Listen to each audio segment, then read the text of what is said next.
مرکز میں برسر اقتدار بی جے پی حکومت کی مخالف کسان پالیسیوں کے خلاف ٹی آر ایس سربراہ کے سی آر کی ہدایت پر کھمم کے رگھوناتھم پالی منڈل میں بڑے پیمانے پر احتجاجی پروگرام منظم کیا گیا۔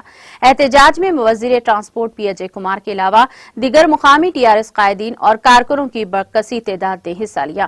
اس موقع پر منظم کردہ احتجاجی پروگرام سے وزیر ٹرانسپورٹ اجے کمار نے خطاب کرتے ہوئے مرکزی حکومت سے مطالبہ کیا کہ وہ تلنگانہ کے کسانوں کے دھان کی خریداری کے مسئلے پر وضاحت دے۔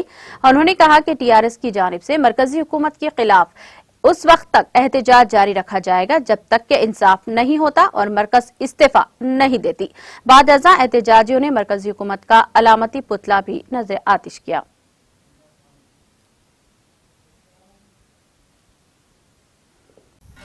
ناظرین، ہمارے ٹی ٹی وی نیوز کو سبسکرائب کریے، بیل آئیکن کو پریس کریے، شیئر کریے اور لائک کرنا نہ بھولیں۔ اور کسی ایڈورٹائزمنٹ سے متعلق جانکاری کے لیے ہمارے اس نمبر پر کانٹیکٹ کیجیے۔ ہمارا نمبر ہے 9550102020۔